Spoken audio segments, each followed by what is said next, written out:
आज इलेक्ट्रोस्टैटिक्स का chapter number 2 है विद्युत विभव इलेक्ट्रिक पोटेंशियल। शुरू करते हैं बच्चों इसकी। तो विद्युत विभवांतर की बात अपन पहले करते हैं। विद्युत विभवांतर,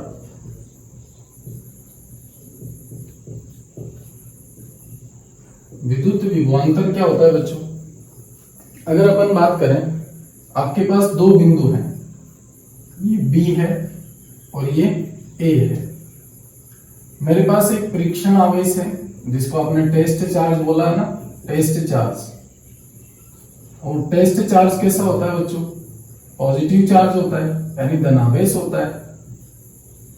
और ये बहुत छोटा आवेश होता है जिसको अपन केवल परीक्षण के लिए काम में लेते हैं। तो विद्युत विभवांतर को परिभाषित कैसे करेंगे अपन? मान लो अपने पास ये आवेश है Q0, परीक्षण आवेश। इसको बिंदु B से आप कहां पे लेके जाना चाहते हो? बिंदु A तक। और इस बिंदु A तक लाने में किया गया कार्य, तो ध्यान से देखो, यहाँ पे कार्य कौन करेगा? एक्सटर्नल एजेंट, यानी अपन कार्य करेंगे। एक्सटर्नल एजेंट द्वारा कार्य किया जाता है, बाह्य स्रोत द्वारा कार्य किया जाता है। अब देखो बच्चों, यहां से विद्युत विभवांतर क्या हो जाएगा? आवेश को आप बिंदु B से कहां ला रहे हो? A पर। तो बिंदु A पर विभव अपन VA मान लें और बिंदु B पर विभव VB। तो विभव का अंतर कितना हो जाएगा? VA माइनस VB, यानी अंतिम माइनस प्रारंभिक। तो VA minus VB equals to W upon Q0। जिस आवेश को आप लेके आ रहे हो उससे डिवाइड कर दो। ये कार्य है कहां से कहां तक लाने में? B से A तक लाने में। तो ये आपके पास क्या होगा बच्चों? विद्युत विभवांतर। यानी अपन ये बोल सकते हैं कि किसी परीक्षण आवेश को एक बिंदु से दूसरे बिंदु तक लाने में किया गया कार्य। अब यहां पे देखो, अगर अपन बात करें कि इस आवेश को अपन कहां से कहां तक लेके जा रहे हैं? B से A तक। तो अपन को क्या करना पड़ेगा? कार्य करना पड़ेगा।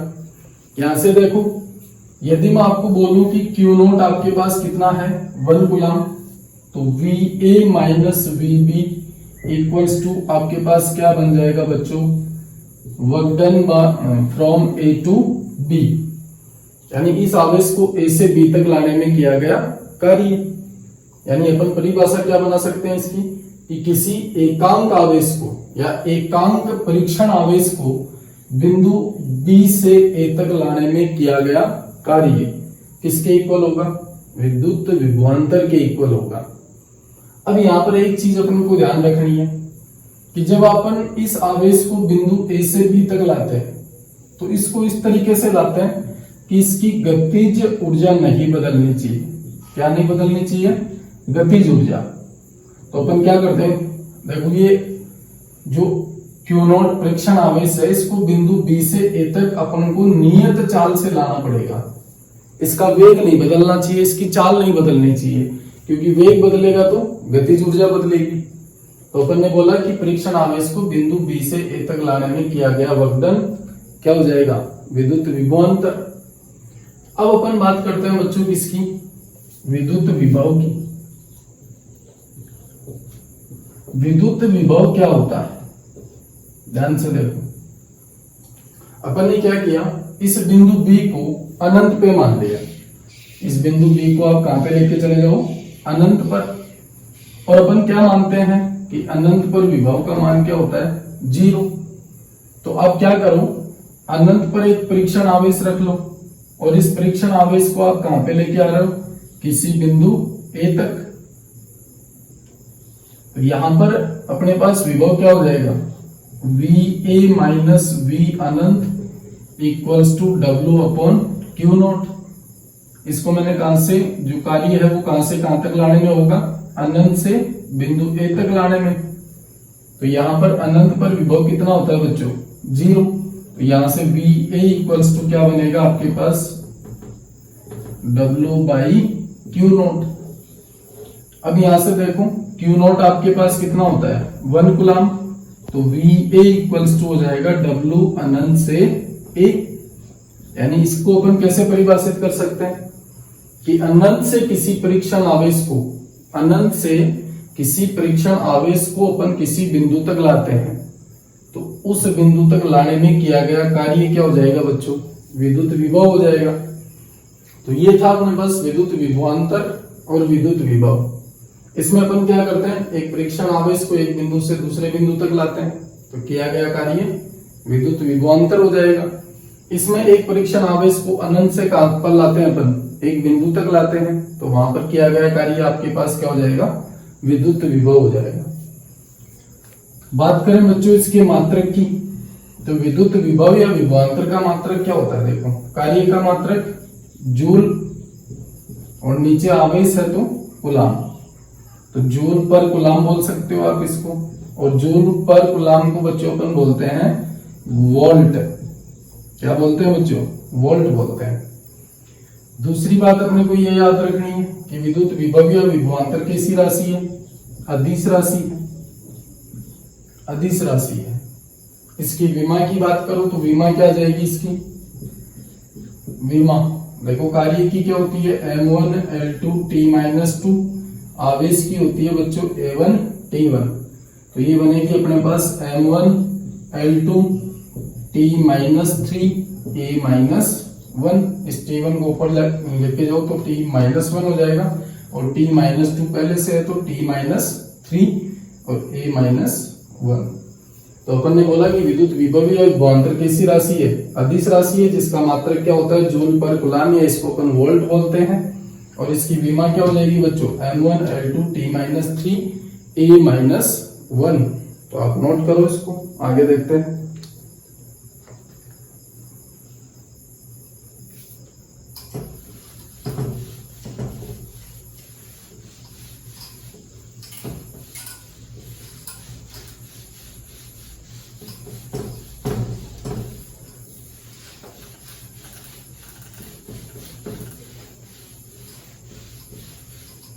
चलो अब अपन बात करते हैं किसी बिंदु आवेश के कारण विद्युत विभव। बिंदु आवेश के कारण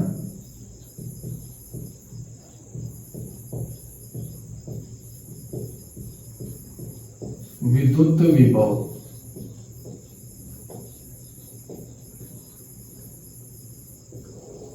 अब देखो बच्चों, अपन जिस बिंदु पर भी विभव की बात करेंगे, तो अगर आप किसी भी बिंदु पर विभव निकालना चाहते हो तो अपने पास उसका एक ही तरीका है, अनंत से आप किसी आवेश को उस बिंदु तक ले आओ, उसको लाने में किया गया कार्य और उसको उस आवेश से भाग लगा दो, तो आपके पास क्या आ जाएगा, विद्युत विभव आ जाएगा।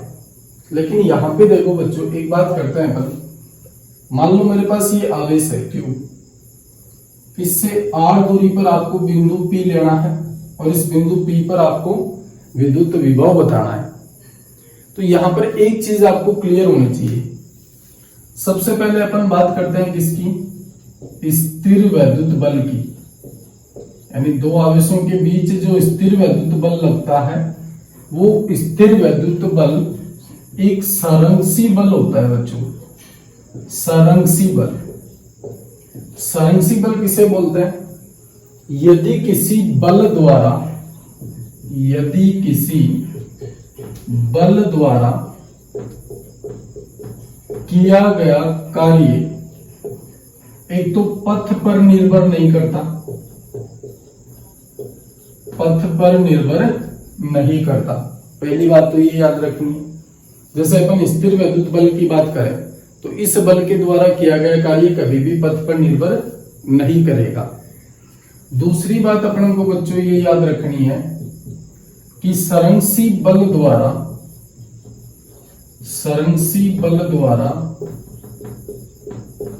किया गया कार्य एक बंद पथ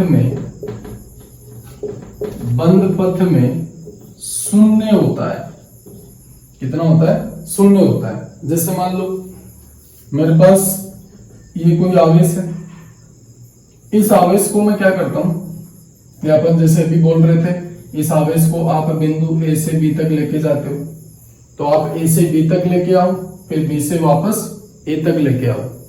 तो यहां पर आप किसी भी रास्ते से होते हुए जाओ, जैसे आप ऐसे गए या फिर आप ऐसे गए, तो यहां पर यदि आपके पास संरक्षी बल है तो किया गया कार्य पथ पर निर्भर नहीं करेगा।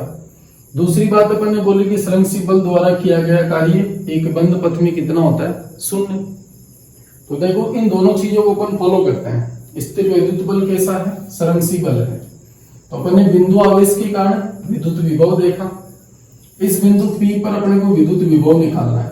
तो अपन क्या करेंगे, अनंत से एक परीक्षण आवेश को कहां पर लेके आएंगे, बिंदु P तक। तो यहां पर देखो स्थिर विद्युत बल के द्वारा कार्य 0 कैसे होगा। इस आवेश की मेरे पास दो कंडीशन बनती है। या तो आप इस परीक्षण आवेश को क्या करो, P से अनंत तक लेके जाओ, तो वहां पर कार्य क्या हो जाएगा आपका, P से अनंत। इसको अगर आप पॉजिटिव मानते हो तो यदि मैं इस आवेश को उल्टा कर दूं, देखो अनंत से आप कहां पे लेके आओ, बिंदु P तक। दूसरी कंडीशन बन सकती है आपके पास अनंत से बिंदु P तक। तो यहां पर जो कार्य होगा बच्चों वो कैसा होगा, ऋणात्मक होगा। तभी तो आपके पास बंद पथ बनेगा। देखो या तो P से आप अनंत की ओर लेके जाओ या अनंत से आप कहां पे लेके आओ, P तक। तो यहां पर P से अनंत तक जो कार्य आएगा उतना ही कार्य अनंत से P तक लाने में करना पड़ेगा। तो P से अनंत तक आप जाते हो तो कार्य यदि पॉजिटिव है, तो अनंत से P तक आओगे तो कार्य कैसा हो जाएगा, नेगेटिव।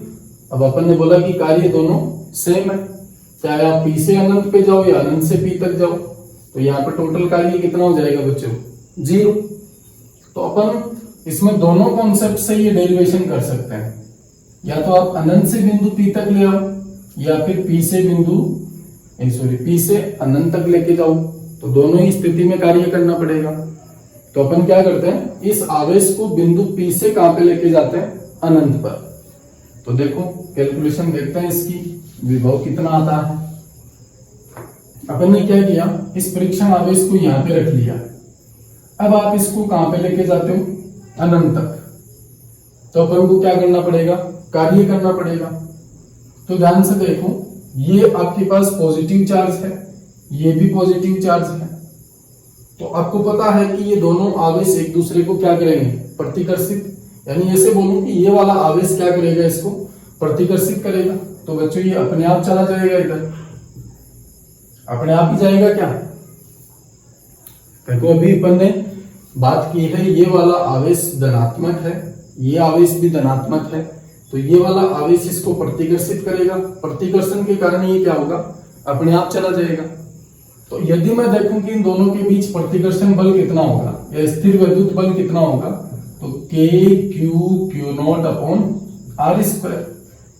लेकिन अभी देखो जब अपन बात कर रहे थे किसकी, विद्युत विभवांतर की, तो अपन ने बोला कि इस आवेश को आप इस तरीके से लेके जाओ कि इसकी गतिज ऊर्जा ना बदले। देखो किसी वस्तु पर, या अपन बोले कि कोई भी आपके पास कण है, उस कण पर यदि बल लगेगा तो उस वस्तु का वेग क्या होगा, बदलेगा। जैसे मान लो, अगर मान लो मेरे पास ये एक वस्तु है जो u वेग से चल रही है, सपोज करो। अब मैं यदि इस पे कोई बल लगाऊंगा तो इसका वेग क्या होगा, बदलेगा। तो अपन ये चाहते हैं, ये वाला आवेश इस पे क्या करेगा, प्रतिकर्षण बल लगाएगा। यानी इसकी स्पीड क्या है, वो चेंज हो जाएगी। और अपन ये चाहते हैं कि इसकी स्पीड बदल लेनी चाहिए। तो अपन क्या करेंगे, इसकी विपरीत दिशा में बाह्य बल लगाएंगे। क्या करेंगे, विपरीत दिशा में बाह्य बल, यानी जो बाह्य स्रोत है वो क्या करेगा, यहां पर कार्य करेगा। अब ध्यान से देखो, ये जो स्थिर विद्युत बल है वो किसकी इक्वल हो जाएगा बच्चों, इस एक्सटर्नल बल के, यानी बाह्य बल के। यानी अपन इस वाली स्थिति की बात करें तो इस आवेश पर जो नेट बल होगा बच्चों वो कितना होगा, 0। अब ध्यान से देखो, इस बाह्य स्रोत द्वारा किया गया कार्य कितना आएगा, तो उसको अपन क्या लिख लेते हैं, W, और वो हो जाएगा F.dr। अब देखो ये कार्य अपन को कहां से कहां तक निकालना है बच्चों, अनंत से, सॉरी, बिंदु P से अनंत तक। यानी इस आवेश को आप कहां पे लेके जा रहे हो, बिंदु P से अनंत तक लेके जा रहे हो। अब देखो अपन यहाँ पे जो कार्य निकाल रहे हैं वो किसका निकाल रहे हैं, बाह्य बल का, और बाह्य बल देखो इधर है और इस आवेश का विस्थापन इधर है, तो दोनों के बीच कोण कितना हो जाएगा 180 डिग्री। 180 डिग्री होता है तो यहाँ पे कार्य क्या हो जाएगा, ऋणात्मक हो जाएगा बच्चों। तो यहां से देखो W इक्वल्स टू बिंदु P की दूरी कितनी है R, तो आप इसको R से कहां पे लेके जा रहे हो, अनंत तक, और F की वैल्यू ये रही है आपके पास K Q not upon R square into dr, ये आपके पास माइनस। तो अब अपन आगे बात करते हैं बच्चों, देखो W इक्वल्स टू यहाँ पे dr है तो R स्क्वायर का समाकलन होगा, बाकी को अपन बाहर लिख लेते हैं K Q नॉट, और ये बन जाएगा R की पावर -2 इंटू dr, यही बनेगा। R स्क्वायर है तो उसको ऊपर लेके जाओ तो R की पावर -2 इंटू dr, तो ये बनेगा आपके पास R से इंफिनिटी। तो W इक्वल्स टू माइनस के क्यू नॉट, R की पावर -2 का समाकलन क्या होता है बच्चों, -1 अपॉन R। अब यहां से देखो R की जगह एक बार तो अनंत रखो, फिर माइनस R की जगह R रखो, तो आपके पास W इक्वल्स टू क्या बनेगा, माइनस के क्यू नॉट, तो ये तो बन गया -1 अपॉन अनंत, फिर माइनस लगाओ तो माइनस माइनस प्लस हो जाएगा 1 अपॉन R। तो ये तो देखो 1 अपॉन अनंत तो 0 हो गया, तो आपके पास कार्य कितना आएगा, माइनस के क्यू नॉट और अपॉन R। ये आपके पास बच्चों कार्य आ गया। यहां तक की कहानी क्लियर है सबको, एक बार फिर से रिपीट कर रहा हूं। इस आवेश को अपन P से अनंत तक लेके जाओ या अनंत से P तक लेके आओ, कोई फर्क नहीं पड़ेगा, दोनों स्थिति में अपने को कार्य करना पड़ेगा। लेकिन अपन ने बोला कि स्थिर वैद्युत बल एक संरक्षी बल है, तो किया गया कार्य एक बंद पथ में शून्य होगा। तो यदि आपके पास P से अनंत तक जाने में किया गया कार्य धनात्मक है, तो आप क्या करोगे, अनंत से P तक लाने में किया गया कार्य को ऋणात्मक कर दोगे। और विभव का जो कॉन्सेप्ट है वो क्या है कि आप जिस बिंदु पर विभव निकालना चाहते हो उस बिंदु पर अनंत से एक परीक्षण आवेश को ले आओ, और उस परीक्षण आवेश को लाने में किया गया कार्य डिवाइड बाई परीक्षण आवेश, तो आपके पास क्या बन जाता है, विभव। तो अपन ने क्या किया, मैंने बोला कि इस आवेश को आप बिंदु P से अनंत तक ले जाओ, तो P से अनंत तक ले जाने में क्या करना पड़ेगा, कार्य करना पड़ेगा। अब कार्य कैसे निकालोगे, मैंने कहा यहां पर ये परीक्षण आवेश है, ये आवेश इस वाले आवेश पर क्या करेगा, प्रतिकर्षण बल लगाएगा। प्रतिकर्षण बल के कारण क्या होगा, इस आवेश का वेग बदलेगा। लेकिन ये आवेश अपने को P से अनंत तक इस तरीके से लेके जाना है कि इसका वेग नहीं बदलना चाहिए। तो अपन क्या करते हैं, यहाँ पर पीछे की या जो स्थिर वैद्युत बल लगा था इसके विपरीत अपन ने क्या किया, एक बाह्य बल लगाया, और ये बाह्य बल किसके बराबर हो जाएगा, इस स्थिर वैद्युत बल के। तो अपन ने बोला कि इस आवेश पर नेट बल कितना हो जाएगा, 0। तो अपन ने बोला देखो जितना आवेश इधर लगेगा उतना ही, जितना बल इधर लगेगा उतना ही बल पीछे की ओर। तो अपन ने बोला कि बाह्य बल कितना हो जाएगा, स्थिर वैद्युत बल के बराबर, और स्थिर वैद्युत बल कितना लगेगा इन दोनों के बीच, के Q not upon R square. फिर अपन ने बोला कि यहाँ आप बिंदु P से अनंत तक कार्य निकालो, तो कार्य कितना हो जाएगा, F डॉट dr। ये जो कार्य है वो किसके कारण है, परिवर्ती बल के कारण। यहाँ पे बल का मान बदलेगा बच्चों, देखो बल का मान दूरी पे निर्भर कर रहा है, आप जैसे जैसे आगे बढ़ोगे ना तो F का मान चेंज होगा। यानी ये जो कार्य है वो किसके कारण है बच्चों, परिवर्ती बल के कारण। ठीक है, तो यहाँ पर आप इस आवेश को कहां से कहां तक लेके जा रहे हो, P से अनंत, तो इसकी लिमिट लगा दी मैंने P से अनंत। अब P की दूरी कितनी है आवेश से, R, तो अपन R से अनंत ये वैल्यू रखी। फिर यहाँ पे देखो dr है तो R स्क्वायर का समाकलन होगा, बाकी को मैंने बाहर लिख लिया, ये R की पावर -2 इंटू dr। तो ये बच्चों आपके पास कार्य आ गया। अब अपन आगे बात करते हैं,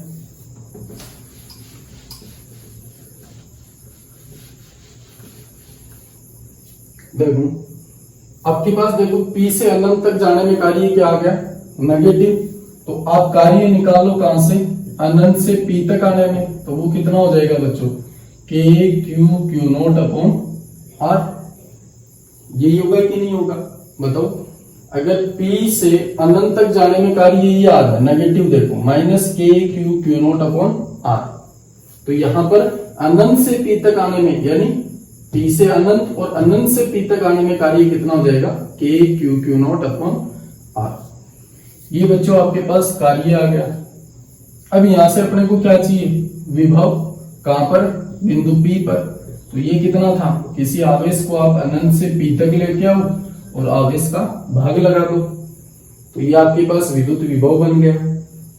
तो यहां से P कितना आ जाएगा, ये रहा आपके पास k q q not upon r into Q not से क्यू नॉट कैंसिल हो जाएगा, Vp इक्वल्स टू आ जाएगा k q अपॉन r। तो बिंदु P पर विभव का मान कितना आ गया बच्चों, k q अपॉन r। अब आप इसको नोट करो, उसके बाद आगे बात करते हैं।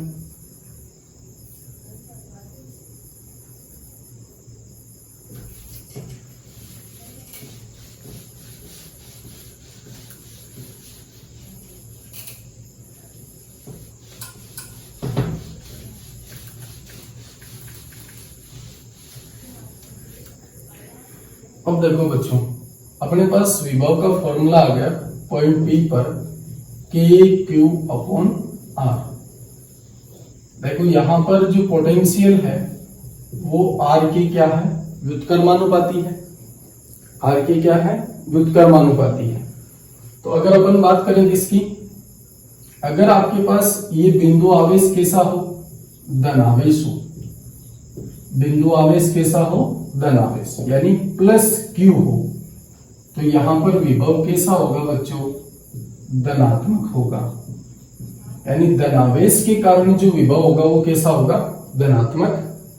यदि आपके पास ये आवेश कैसा हो, ऋणावेश हो, यानी माइनस q आवेश हो, तो इसके कारण जो विभव होगा बच्चों वो कैसा होगा, ऋणात्मक। ये चीज अपने को याद रखनी है, बड़ी इंपॉर्टेंट चीज है। ऐसा अपन ने विद्युत क्षेत्र के अंदर नहीं किया था, लेकिन यहां पर जब अपन विभव की बात करते हैं तो बिंदु आवेश यदि आपका धनात्मक है तो विभव भी कैसा होगा, धनात्मक। अगर आपका बिंदु आवेश ऋणावेश है तो विभव कैसा होगा बच्चों, ऋणात्मक होगा। तो आगे बात करते हैं अपन, नोट करो इसको।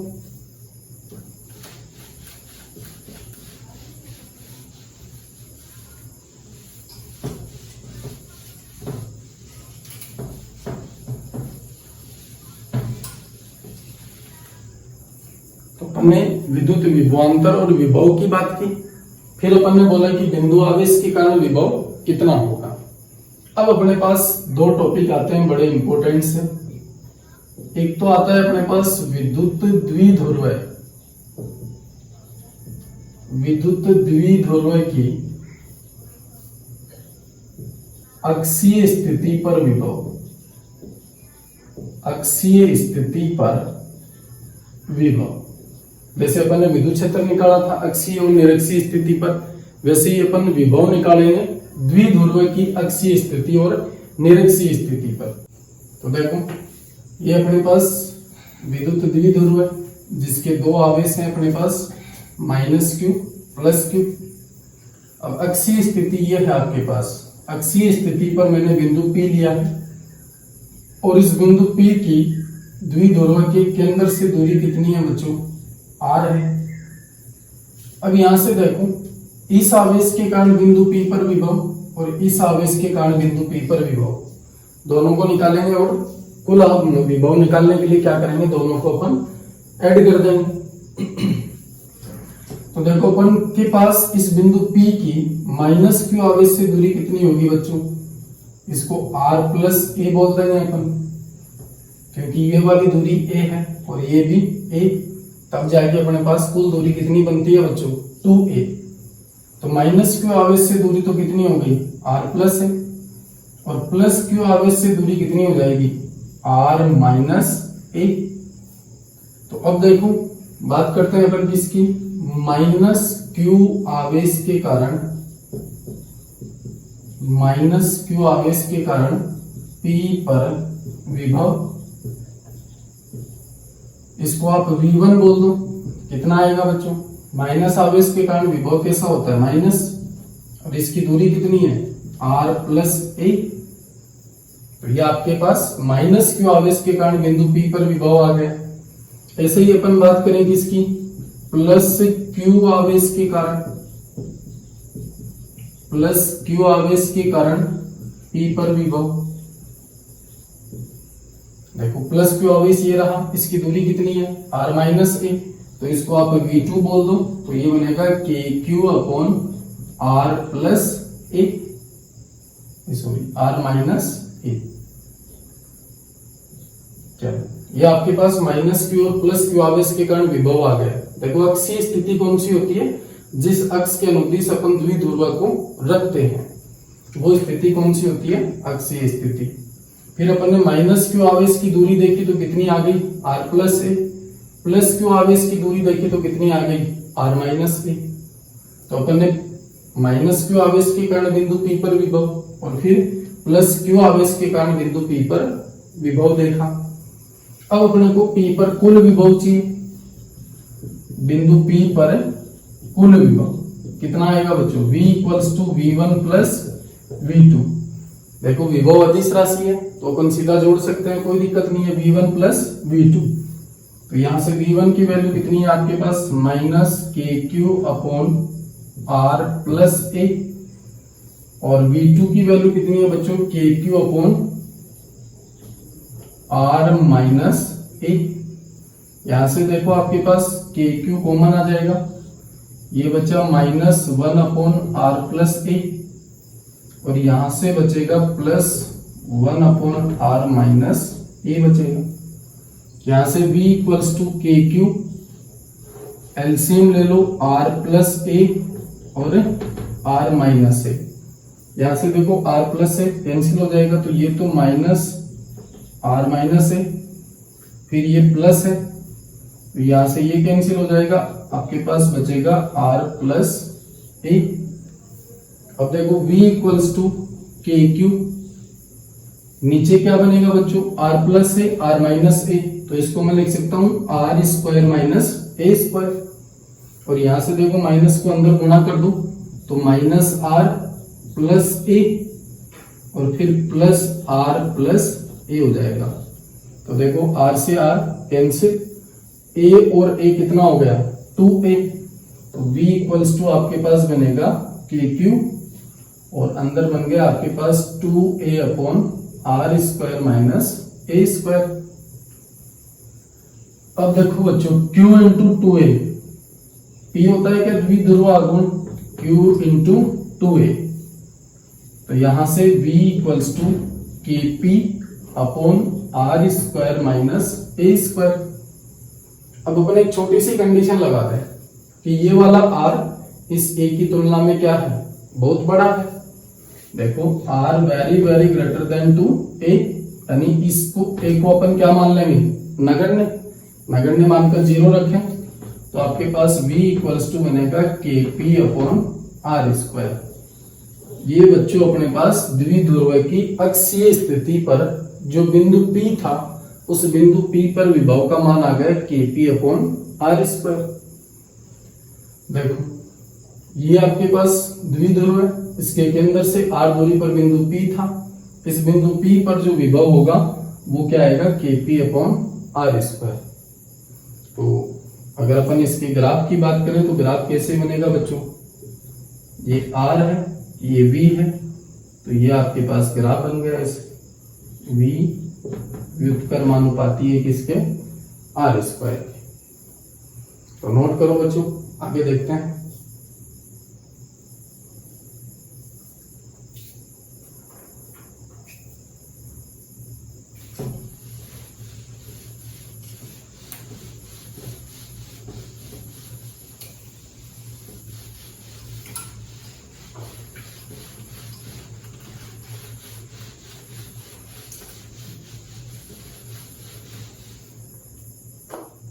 देखो अगला अपन बात करते हैं विद्युत द्विध्रुव की